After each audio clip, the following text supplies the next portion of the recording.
I'm going to talk about my own personal situation, but what I'm talking about is actually about everything. It can be applied to everything in any sort of personal passion project or one's relationship to creativity in any way. And a realization I've been having recently that has really impacted everything I'm doing in my whole life. It's touched every part of my life, even aspects unrelated to my art, is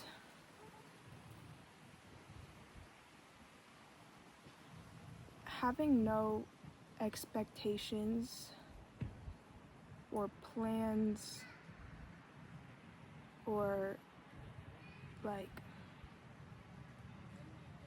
ideas of what something has to be. And I've made this realization in increments, you see, because this is me currently in the moment trying not to get distracted by there being people walking around me and not letting that stop me. But this realization I've made in increments kind of started with a core wound, which is psychological abuse and neglect, or emotional abuse and neglect. And this comparison I made of raising a child to gardening, and how when you want to grow a flower, for example, and you have a seed, all you can do is curate the conditions for that seed to do its own thing and to flourish. But you can't force that seed to flourish, because you are not that seed, you are just the gardener. You're just the one responsible for putting the seed into the ground, watering it every day, just watching out for it, you know?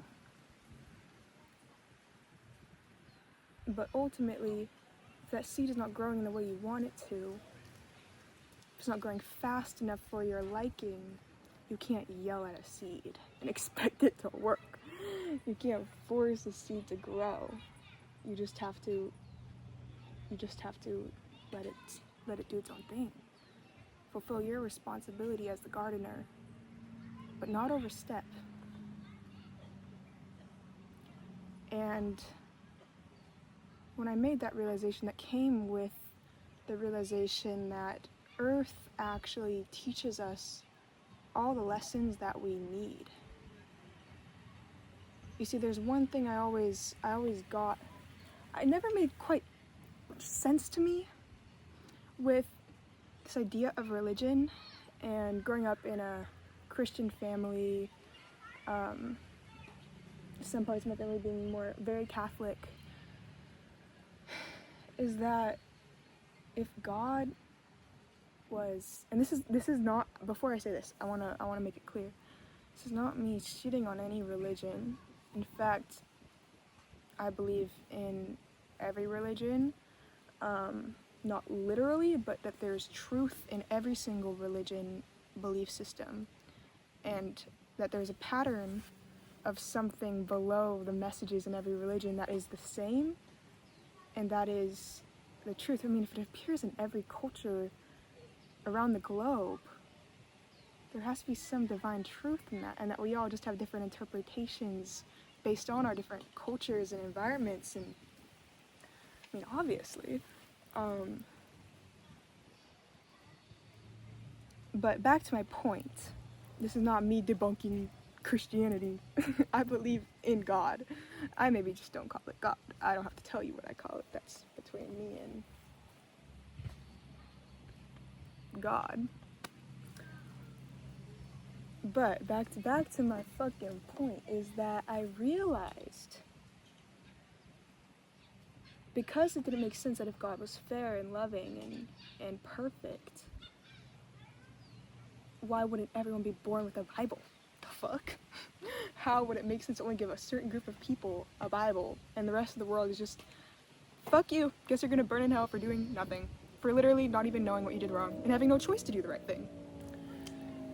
That never made sense to me. That's why I never believed it, because there's just too many like inconsistent things for me to buy into it, and I wasn't really one to just succumb to fear. I mean, I was also blessed with not having a family that installed a religious trauma into me, and from a very young age, where my brain is like fucking putty that they can shape into anything they want. They didn't instill a belief in me that if I don't believe this, I'm going to burn in fucking hell for eternity. Thank God. But still.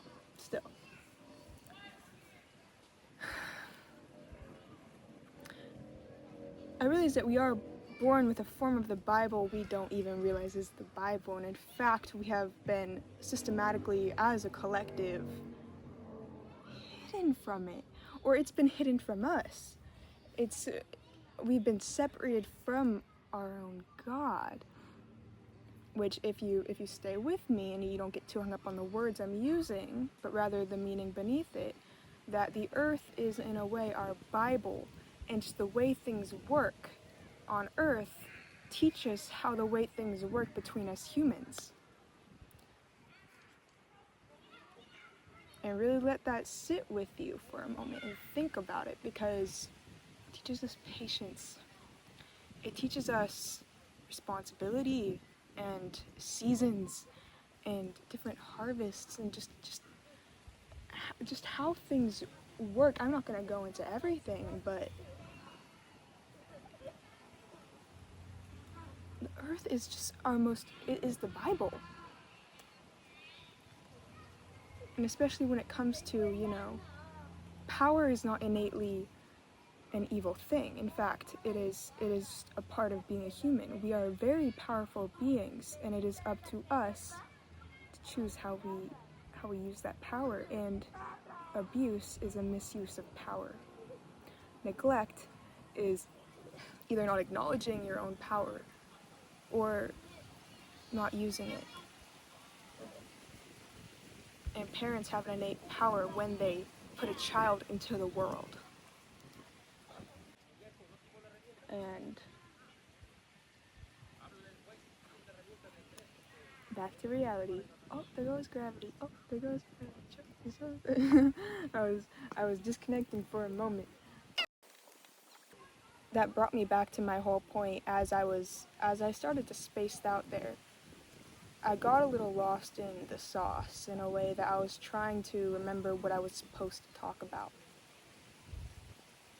But I didn't want to forget the point and ramble on about things that are unrelated to the subject and waste time.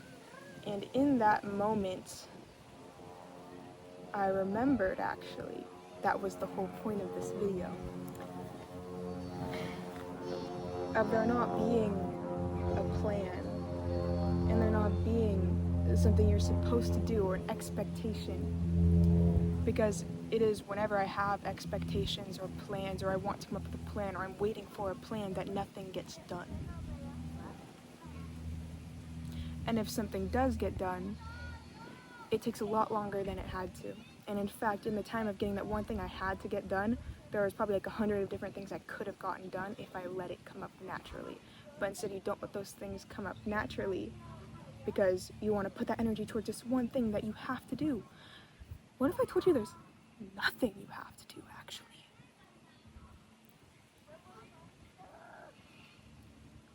Maybe there's literally nothing you have to do, and if there is any illusion of what you have to do, it is that merely that, an illusion. And you might say, well, bitch, what world are you living in? I have bills to pay. I got mouths to feed. This is survival. Exactly.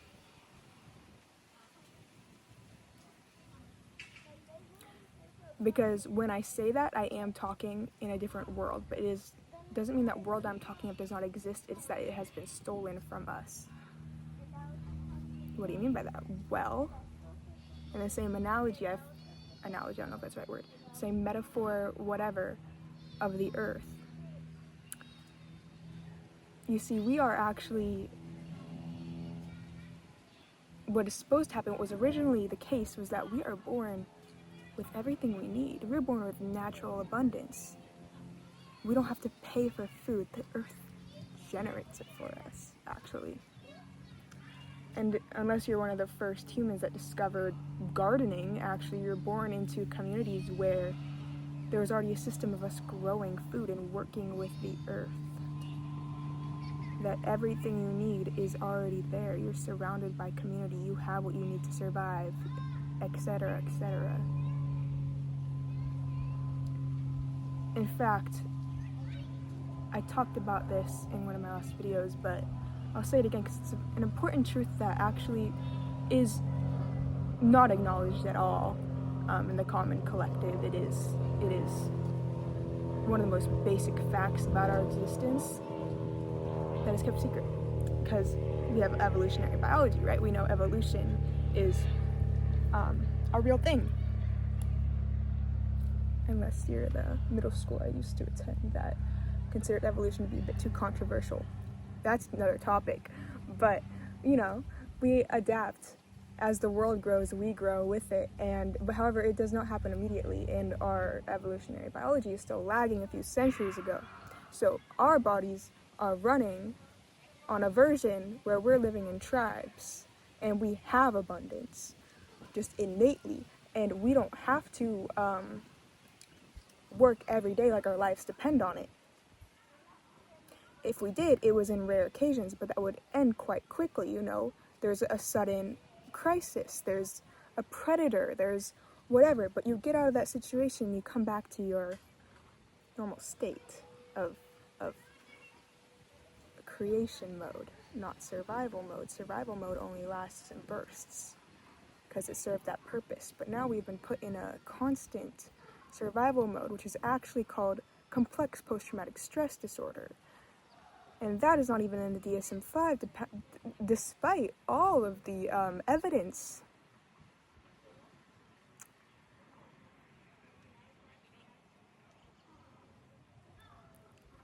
Take a wild guess why they didn't let that into the DSM-5 and become common knowledge. The way things are actually depend on us being unaware of the fact that we are constantly in a survival mode, and that us being powerful beings, not knowing we are powerful beings, and having that power actually be sucked from us to keep a certain group of people in power and in charge of everything. That is the new world or paradigm we are existing within. Our bodies haven't caught up yet. And at that same time, I also want to remind you that there are children today who don't even know that fruit comes from bushes and trees and from the earth. They think, when you ask them, where does this blank fruit come from? They say the grocery store. Really think about what that implies, especially in the context of everything else we've just discussed.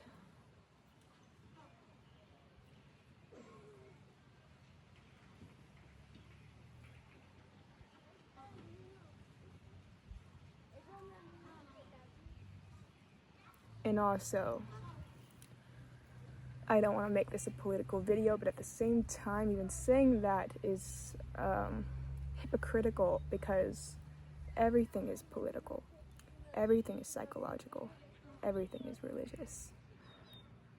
If you don't see it, you're still on the surface. But we are human beings. Those three things are ingrained in our being, what we are. They are the understanding of what we are, and how we work, how society as a whole works is ingrained on those three pillars.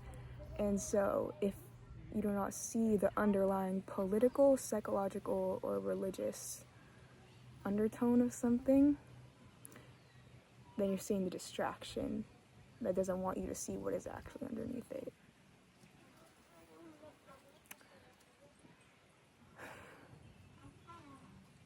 And if I'm talking about this whole earth being the original Bible, and children not knowing that food comes from the earth. I wanted you to think about at the same time what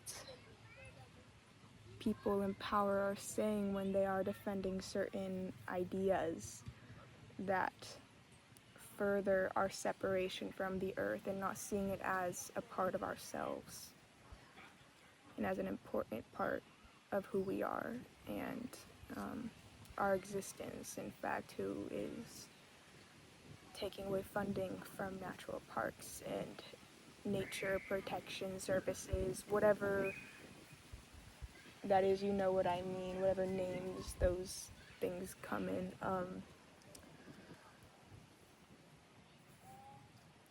And doing that also in the name of God.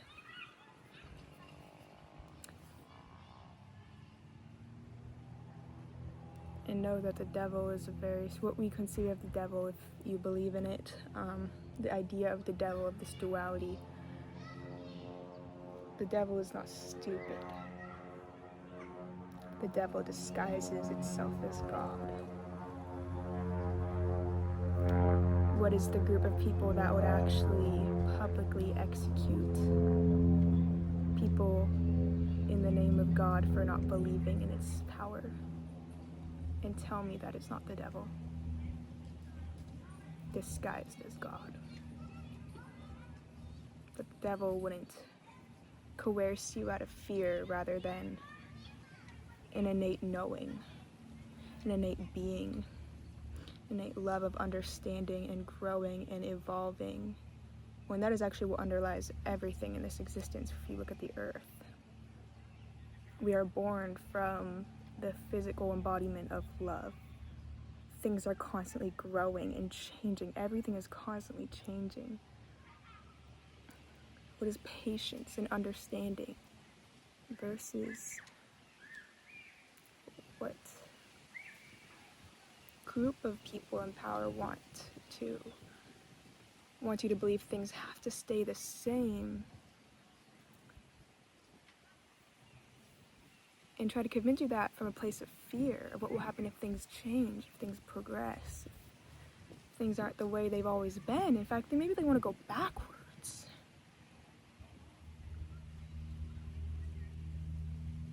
Why might that be?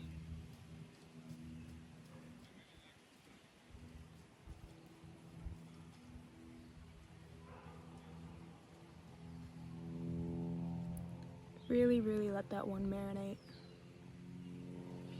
But anyways, at the very beginning, it just came to me. This is the whole thing I wanted to talk about. This whole process of what you've actually been seeing as I've been talking is how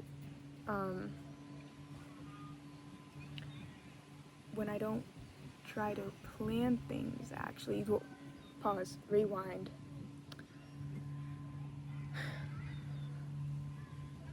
I said the first increment of this realization was with understanding emotional abuse and neglect.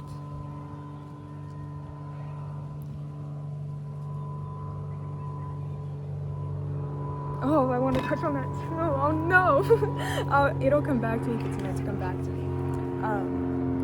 But even with emotional abuse and neglect, this is really important to me, especially when it comes to this topic, is that this also came to me when I was thinking about emotional abuse and neglect and what it really means and how it is even seen in the collective and how it actually is not seen in the collective or acknowledged as real abuse and neglect. And in fact, it's typically laughed at or dismissed. It is, when you talk about emotional abuse and neglect, you are faced with more emotional abuse and neglect by the collective. It's a very funny paradox. But the form of abuse does not change the fact that it is abuse. And that is why people who study the brain actually named this thing abuse alongside physical abuse and sexual abuse and verbal abuse, because it does the same thing to the brain that physical abuse does. Emotional abuse, verbal abuse, psychological abuse, etc. actually trigger the same pain receptors as physical abuse, alongside what underlies physical abuse and makes it different from just isolated events of violence is the power dynamics underneath it. That is emotional psychological abuse. When someone is being physically abused at home, there was something else going on aside from the physical abuse, because what drives someone to physically hurt another person repeatedly on the daily, and also call it love. And if it's a child facing that, what that does to that child, even when they leave the home, it's quite similar to what happens to people who are emotionally and psychologically abused.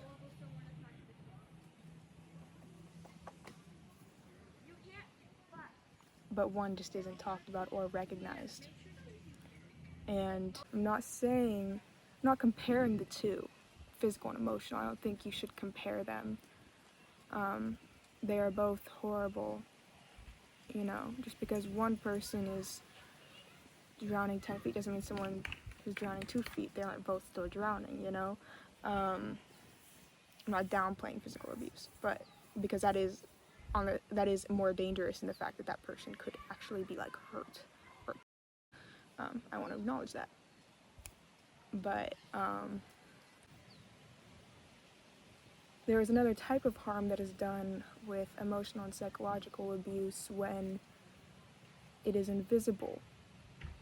If you are physically being hurt, you know that you are being abused, or at least it is easier to become aware that what has happened to you is wrong.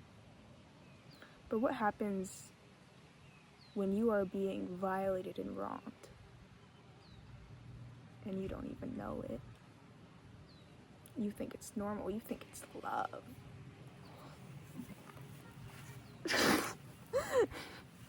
When you're being abused, then you don't know it's abuse. That's something I personally faced for a fat majority of my life.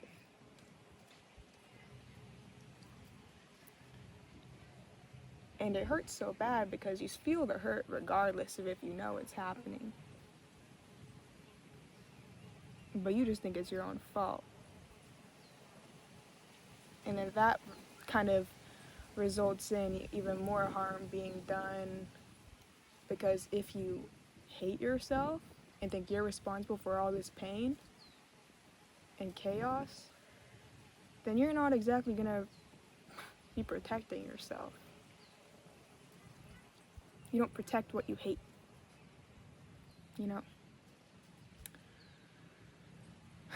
Just how it snowballs into things such as substance abuse and eating disorders and other very toxic relationships and self-harm, snowballs of things. It becomes a trauma snowball, where you can even traumatize yourself even further from the original trauma that got it all started. And yeah, that is this is a topic that I really do care a lot about, and I don't want to go into all right now. I will return to it in another video. But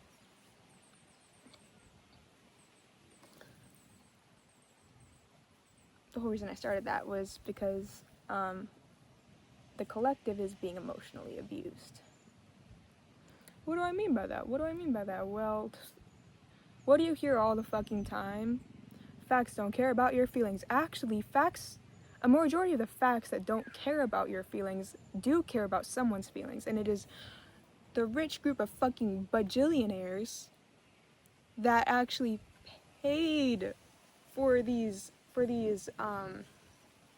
what's the word I was looking for was think tanks, media companies and grifters and schools, all these different ways of or fabricating studies, to look at what study is being funded, and if it's a study that actually relies on having a certain answer to protect a certain agenda, it's not really science. And oftentimes any argument that states facts don't care about your feelings just don't care about your feelings because you aren't a billionaire with an oil company to save. Because all facts do actually come from some sort of feeling. Stems from it, you know? Those facts that don't care about your feelings actually only care about a billionaire's fear, and fear is a feeling.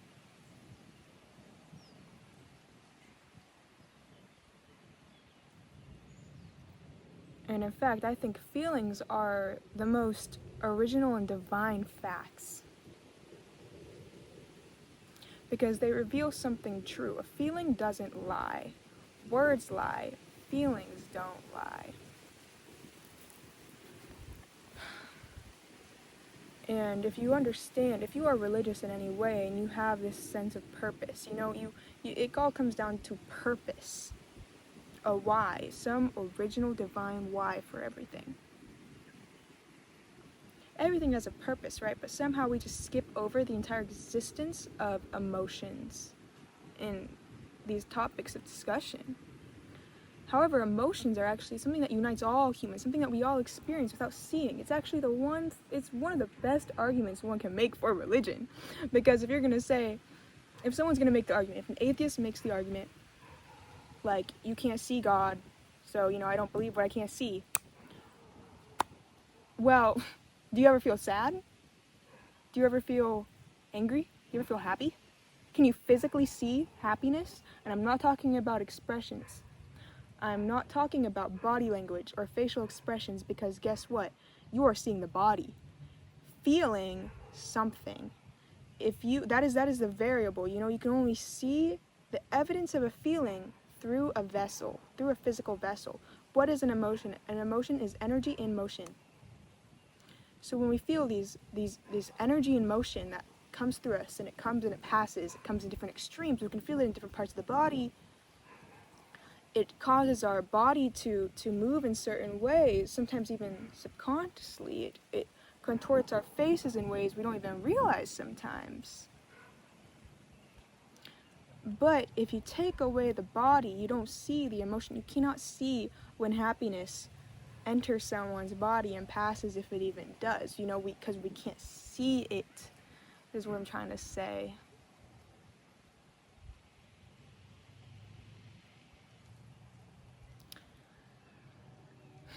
That would be the best argument for someone who does not believe in what they cannot see, because there's something we all can experience without seeing. And we can't really argue against it. We all have the evidence within ourselves, and we don't need to prove it because we all experience it. Same with thoughts.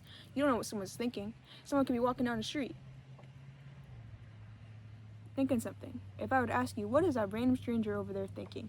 You can guess. You can guess based on their body language, but you will not know the exact thing that person is thinking. Bitch, argument destroyed in like 2 seconds, bruh. But we don't understand emotions. We have a society built on the suppression or repression of emotions, and we don't even talk about it, bruh. We don't even talk about it unless you're one of the rare few that has been emotionally abused to the point of facing it and then having to understand emotions and what this even is,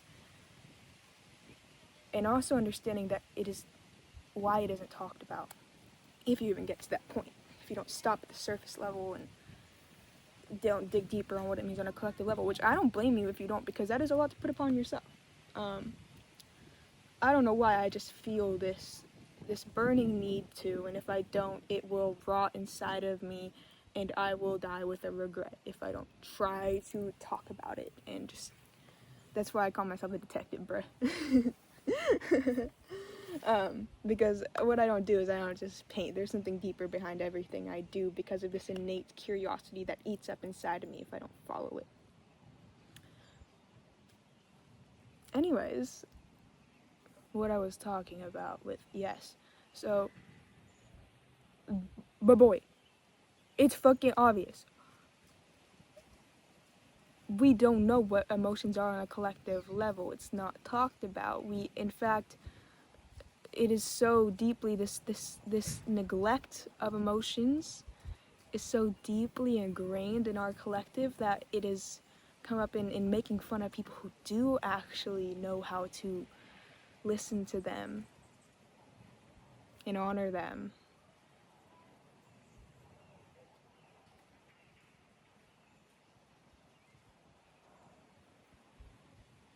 Because our emotions point us to a truth. When you understand what emotions are, and this is a whole video of its own that I will make, that I will definitely make because it is so important, is just understanding that every emotion comes up for a certain reason. It has a purpose. If you're religious, you know everything has a purpose. So that doesn't mean it doesn't apply to things we can't see. And I believe our emotions are actually how we all talk to God, or how we all have a relationship with God, and your relationship to your own emotions is a direct correlation to your relationship to God, unless you are following a false God.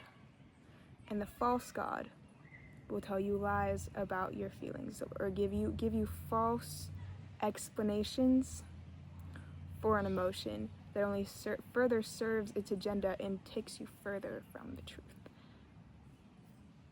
It'll give you false enemies, false reasons for everything. But there is no enemy, actually.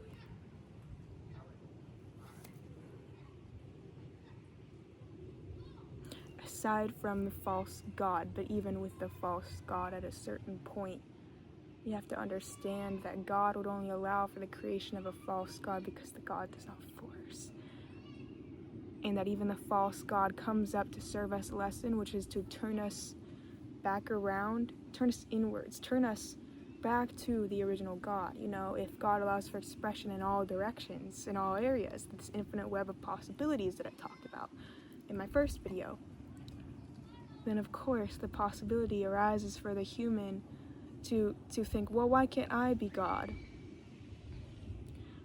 What would happen if I see how far I can go with this power I've been given, this power I'm born with, to actually control other humans through the power fear holds, and just using it in a different angle and abandoning our divine truth.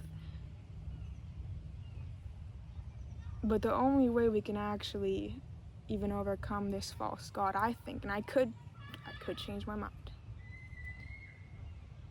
is by understanding the false God, understanding how it came to be, and forgiving it. And forgiveness, once again, is not the final step, because a lot of people confuse forgiveness with being packaged alongside inaction, sedation, just not doing anything. No.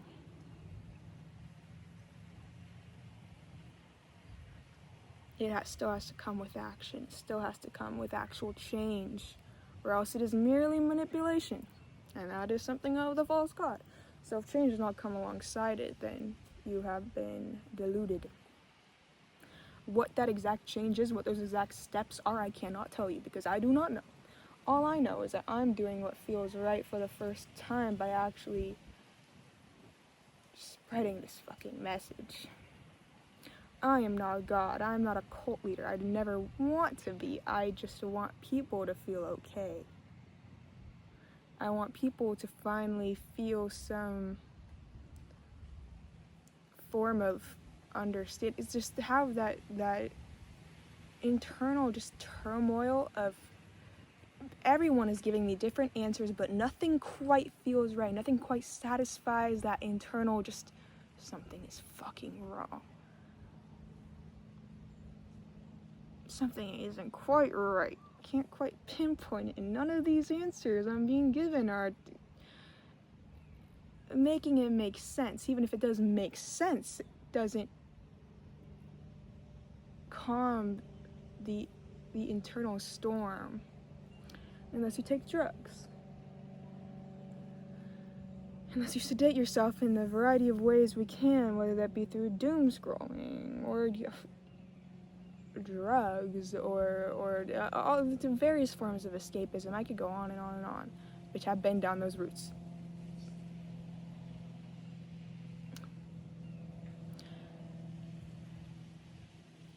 But through all the means of escape, you can never actually escape yourself unless you opt out. You always sober up, and that turmoil only gets stronger. No matter where you run, no matter where you are, there you are. What's that one quote? It's like wherever you go, there you are. Something like that. That could not be more true. And trust me, as someone who on a whim actually left my dream school and just like made the decision, and in the span of 2 weeks I completely uprooted my life and went to India and did work exchanges in different countries. You see, I don't have the funds for that, to continue that lifestyle anymore, but damn, it was, honestly, I would not go back and change it. I would not go back and change it at all. Taught me a lot, taught me so fucking much. But again,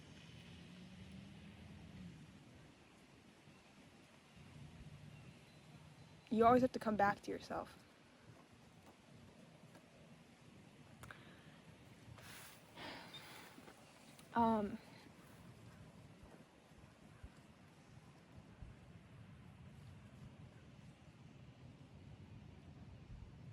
Where was I with the emotional shit? Oh yeah, I'll make another video about the emotion because I want to end that part of this topic with some semblance of a closing point to tie things together to satisfy that point, because there is a further knowledge I have that I haven't fully expressed yet on that topic, and it just hasn't come up yet. But if it isn't coming to me right now, that means it's meant to come up another time, and I will save that topic for another time because we're already at 40 minutes. And I didn't even continue my first sentence of what that point was. But basically, that in the same way I can't force or plan things, it all teaches me to trust. You know, I had this just like an hour ago while I was drawing. Part of what drove me to come out here and talk was, it just came to me that the key to the solution I seek is in surrender. It will come, the solution comes once you surrender. Surrendering is the price that you must pay for the solution you seek to be revealed. You can know something, but it doesn't mean you understand it. You found it. That's why even with YouTube videos like this, people can tell you straight up the fucking answer you need thousands of times in thousands of different ways, but your life doesn't change until you find it yourself inside of you. You see, people telling you it straight up may help guide you to that, but it doesn't work until you understand it yourself. It's the same as when you're in school and you're learning a topic. You can easily get the answer from someone else's paper, but you don't actually learn it unless you figure it out for yourself.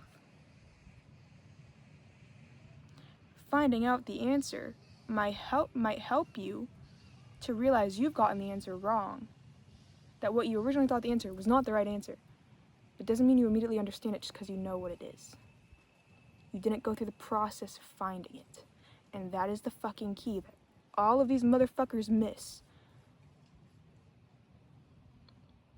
I can let you copy off my homework, and then you can let others copy off your homework. But until you have done the fucking work, you are the same person as when you started.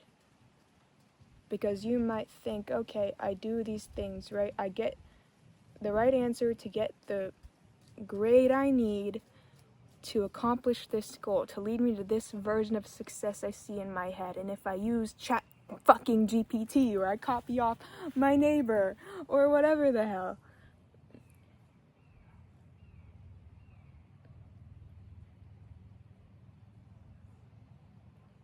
you miss the point entirely. Because real success is not the external goal, it's the person you become in the process of obtaining it. That is something that changed my life. I butchered the original quote, but that doesn't even matter. The original arrangement of the words to express the same meaning I'm trying to convey to you right here, right now, that it is nothing. What is around you in your dream life is nothing if you are the same person that was just striving for it and lacking it. But when you start doing the things you need to do for that life to come to you, for you to obtain that life, the person you are is the fucking prize. Because who are you when you have nothing? Who are you? If who you are, if your identity is based around having nothing,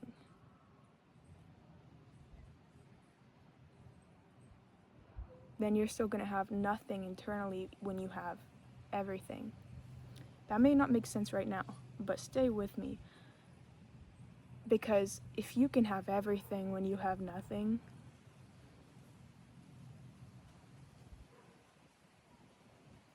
then you're going to have everything when you have everything.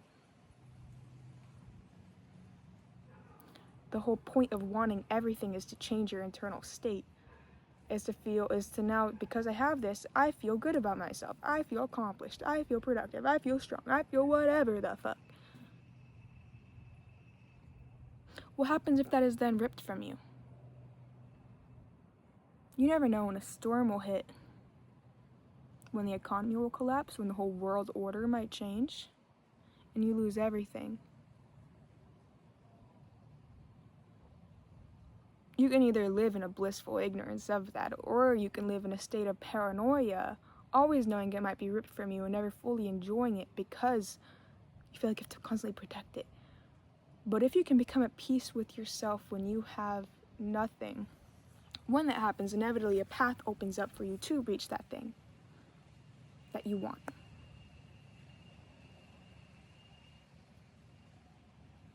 Once you reach that thing you want, at this state that you are everything when you have nothing, you can't switch up then. Because if you switch up at that point, that is when life, which is here to teach us, typically will take it from you because you missed the lesson. It's the same as this one quote by like Mike Tyson or something when he said, "Don't leave the party without the person who brought you there." God may have brought you to the party. Don't leave with the devil. Similar to that, if existing in the state of bliss when you have nothing changes now that you have something, then you've lost the point. And in fact, you've lost more than you've gained.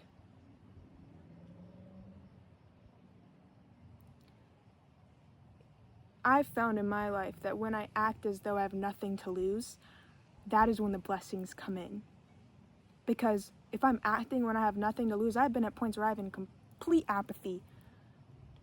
Hopeless, don't want to do shit with my life, don't even have the motivation to get out of fucking bed or brush my teeth. Wanting to opt out, to choose to opt out myself. And if I can move, in the times where I move as if I have nothing to lose, that is me operating in a state where I see something in myself despite everything around me saying otherwise. And when I act that way, shit comes to me that you would think I'm fucking lying about. I can make another video about the shit that's happened to me. that experiences I have had that you would think are just me fucking lying and being crazy. I'm not gonna talk about it right now, because that'll lead me into a whole nother long fucking combo. But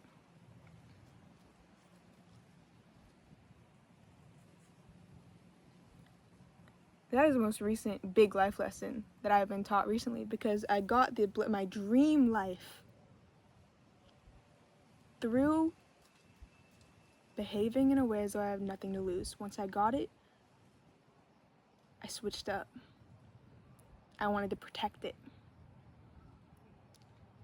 I'm not going to go into all the ways that came up, but the whole point is I switched up and then I lost it. So that just taught me that I learned the lesson for a little bit, but then I failed the test. So now I have to go back, return to the lesson, realized where I went wrong, and this time pass the test. What that will be, I don't know. I'm not meant to know, and I'm not going to try and predict it.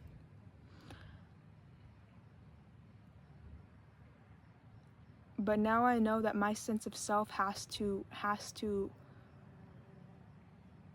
remain no matter what is around me. Because you aren't this is not a single player game. There are other players going on. There are other things outside of your control that will happen. And what is external is not a reflection of you. And if you let it be a reflection of you, life's going to try and continue to teach you that it isn't.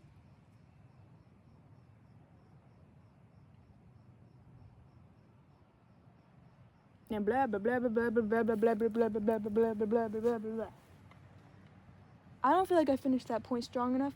But honestly, I don't really care. Because guess what, bitch? I can make another fucking YouTube video whenever the fuck I want. Because I'm free and I don't need a plan. And and if I start an idea right now, I can finish it in another video.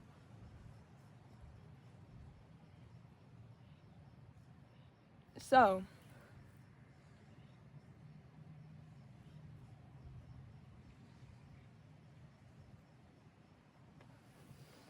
did I hit every point I wanted to?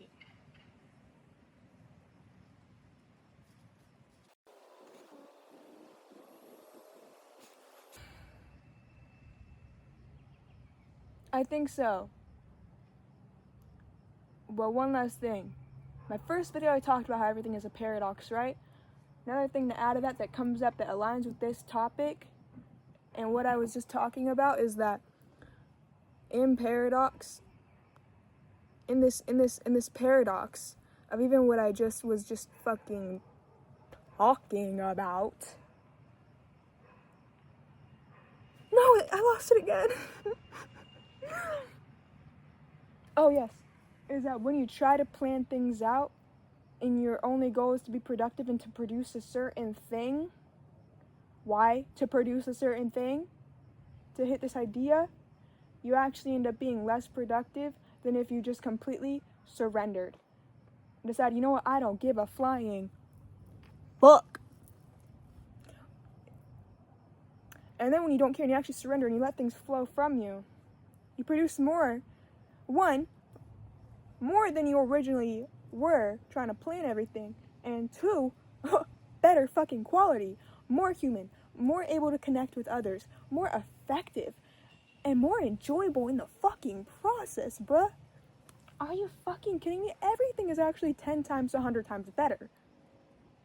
And you think when you're in that hyper-productive fucking perfectionist, like, I need to plan everything out, blah, blah, blah, blah, the pain you're putting into doing it in that way is protecting you, is getting you better results, that you're sacrificing something in order for something better than if you did just let it flow organically. And you're not. In fact, that is a path that is only going to get more and more extreme until you hit a point of feeling so much pain in that and burnout. Burnout. That is what burnout even fucking is. That you face it. And for me, I only came to this realization when it created so much fucking pain that I just got to the point where I was like, I don't give a fuck anymore, actually. If it means I lose everything I've worked for, I don't fucking care. I don't want to live my life like this, my one life that I have. As far as I know, my one life in this body as this person, I don't want to spend another fucking minute like this. And you just let go and you surrender, and actually in that surrendering, like I said earlier, the solution reveals itself. But it doesn't reveal itself until you hit that point, that actual true point. You can say you surrender all you want. Bitch, I've been affirming I surrender to the flow of life for years while still being in that perfectionist grind set. But only once you truly surrender will the solution reveal itself and the path opens up. But you cannot surrender just for the path to open up. You have to truly surrender. And I can say this all I want, in as many ways as I want, in as much of a passionate voice as I want, and it won't work unless you actually choose it for yourself. And hopefully you don't have to reach the point of not caring if you lose your life or your whole dream that you spent your life pursuing and grieve the 19 years of your life, or in your case it might be even longer. You might be halfway through your life. Maybe you don't have to hit a point of grieving all of that to truly just surrender, but maybe you do have to. Maybe you do have to, because perfectionism is that extreme. And also, to those who might be halfway through their fucking lives, what I just said sounded really fucking harsh, and that's why I want to come back and say, yeah, you might be halfway through your life and grieve the time you wasted sacrificing in this what you might consider a sacrifice. I considered it a sacrifice. Some people don't realize it in their entire lives. My grandma, actually I don't want to talk about that, but there's some people who go their entire lives never knowing what real freedom is. Never know what freedom within themselves is. And even if you realize that at 50 or at 70 or in the last year of your life, that 1 year you might have left of your life, you might experience real life. Some people never experience that their entire lives, actually, even if you realize this shit. And you're going through a midlife crisis when you realize it. Don't end your own life because you're like, what's the point? No, bruh, you still have more of a life than kids born in a war-torn area do, who die before they even get to see middle school. If they even got to see elementary school. No matter how early or late, you have an awakening that changes your entire life, or how you see the first part of your life. That is such a blessing, because now you have an opportunity to live freely in the way that your soul was meant to, in the way that you want to, and use the time wasted as a lesson and make something from it. From that grief, you can use it to help others not have to experience that too. And it gives a purpose to what felt like pointless suffering. Because suffering already hurts, but pointless suffering, pointless self-inflicted suffering is another level of fucking pain. Because you feel pathetic. And pathetic pain is worse than just pain. Because it hurts your ego too. So, turn it into something. It's only pointless if you let it be, if you choose it. But you can choose to give it a point. And to make the most of even if you have 1 day left on this earth, you'll feel more alive in that 1 day with this awareness than you did your entire fucking life. And anywho, I've been out here for an hour. You saw the sun go down and I was talking about this, and best believe if I rewatch this and I'm like, oh fuck, there's something I really need to say about that one thing, there will be another video on it, because I will not let my lack of planning result in stagnation. I will just make more fucking videos. And even if it takes me 10 videos to reach one fucking point that I wanted to make at first. But that journey took me in a whole bunch of other places I would have even gone to if I made a plan. And I would have hit more marks and made more of an impact than I did by just trying to control it. There is no control. There is power, but there is no such thing as true control. Control is an abuse of your innate power. Remember that. Remember that. And when I get out without a plan, I actually make shit that's better than if I would have made a plan. So, that's my fucking TED Talk. I'm gonna go inside now and draw. Oh yeah, check out my drawings too. Anywho, I love you. my cosmic internet friend. Oh, I forgot to make an intro. Peace the fuck out.